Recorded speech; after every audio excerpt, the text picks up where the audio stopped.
नमस्कार मित्रांनो, आपणा सर्वांचं पुन्हा एकदा खूप खूप स्वागत आहे। मित्रांनो, आज आम्ही तुम्हाला अशा शक्तिशाली झाडाविषयी सांगणार आहोत की ज्याचे नावच साक्षात इंद्र म्हणून आहे। ज्या झाडाला इंद्राचा अवतार असे म्हणतात। मित्रांनो, आज आपण माहिती घेणार आहोत आवळ्याच्या झाडाविषयी, आवळ्याचा तांत्रिक प्रयोग करण्याविषयी। मित्रांनो, तुलसी विवाहाच्या वेळी आपण आपल्या तुळशीसमोर एक आवळा ठेवतो किंवा आवळ्याची फांदी ठेवतो। ह्याचे कारण असे आहे की आवळ्याला इंद्राचा अवतार मानले जाते, त्याच्यामुळे आपण तुलसी विवाहाच्या वेळी आवळा ठेवतो किंवा आवळ्याची फांदी ठेवतो। तर मित्रांनो, अशाच प्रकारे तंत्रशास्त्रामध्ये सुद्धा आवळ्याचे एवढे शक्तिशाली आणि अलौकिक प्रयोग सांगितलेले आहेत की आवळ्याला साक्षात इंद्राचा अवतार मानले जाते आणि आवळ्याच्या मुळीला जर आपण सिद्ध करून आपल्या जवळ ठेवले तर त्याला इंद्राचे वज्र असे म्हटले जाते।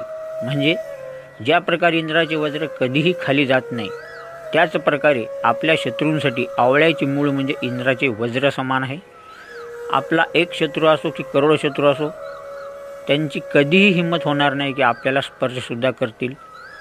ह्याच प्रकारे ह्या मुळाच्या प्रभावाने सर्व संकट दूर होतील आणि त्याचबरोबर सापसुद्धा आपल्या जवळ येणार नाही। तर मित्रांनो, अशा ह्या चमत्कारी आवळ्याच्या झाडाचा आज आपण प्रयोग जाणून घेऊया। तर मित्रांनो, हा प्रयोग सिद्ध तंत्रामधील आहे। हा प्रयोग खूप शक्तिशाली आहे आणि आपल्यासमोर हा जो श्लोक आहे हा पण खूप शक्तिशाली आहे।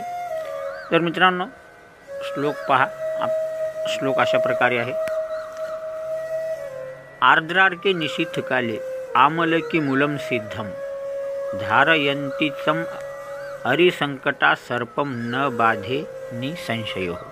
तर मित्रांनो, याचा अर्थ असा आहे की ज्या रविवारी आर्द्रा नक्षत्र येईल त्या दिवशी आपण निशीथकाली म्हणजे रात्री 12 ते 1:30च्या दरम्यान शुद्ध होऊन आपण थोडीशी अक्षता आणि एक अगरबत्ती घेऊन आवळ्याच्या झाडाजवळ जा आणि उत्तरेकडे तोंड करून आवळ्याच्या झाडाला आपण पहिल्यांदा अक्षता अर्पित करा। त्यानंतर तिथे अगरबत्ती लावा आणि दोन्ही हात जोडून प्रार्थना करा की हे इंद्रादी देव, आम्ही तुम्हाला आमंत्रण देऊन न्यायला आलो आहे, तरी आमच्या सर्व कार्यामध्ये आम्हाला सिद्धी दे। अशा प्रकारे विनंती करून आपण उत्तरेकडे गेलेले आवळ्याचे एक छोटेसे मूळ घेऊन या आणि मूळ घेऊन घरी आल्यानंतर तिथे एक अगरबत्ती लावा आणि एका पाटावर लाल रंगाचे वस्त्र अंथरून त्यावर ही मूळ ठेवा आणि पंचोपचारी पूजा करा आणि ह्या मुळीला केवळ एक वेळा गुग्गुळाची धूप द्या, म्हणजे ही मूळ सर्वथा सिद्ध होईल।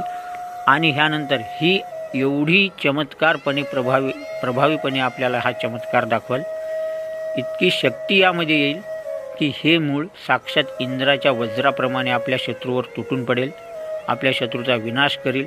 आपण काहीही करू नका, फक्त ह्या मुळीच्या माध्यमातून जी शक्ती निघेल ती आपण काही न करता सुद्धा आपल्या शत्रूचा विनाश करील, आपल्या सर्व संकटांचा विनाश करील, सर्व सापांचा विनाश करील। साप आपल्या जवळसुद्धा येणार नाही।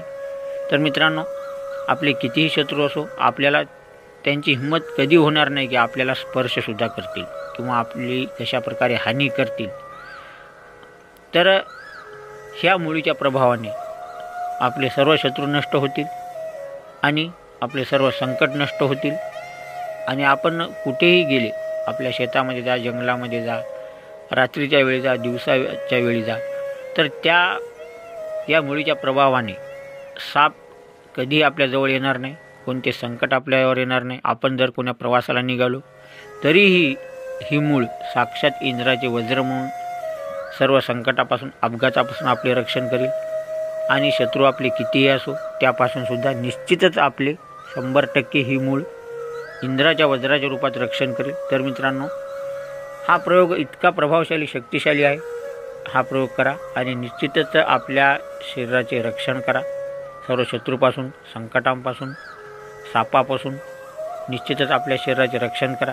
तर मित्रांनो, हा प्रयोग खूप शक्तिशाली आहे। निदान एकदा तरी हा प्रयोग करून पहा आणि याचा लाभ जरूर घ्या। व्हिडिओ कसा वाटला कमेंटमध्ये लिहा। व्हिडिओला जास्तीत लाईक शेअर करा आणि अशा प्रकारे व्हिडिओ पाहण्यासाठी चॅनलला सबस्क्राईब करून घंटीचे बटन अवश्य दाबा।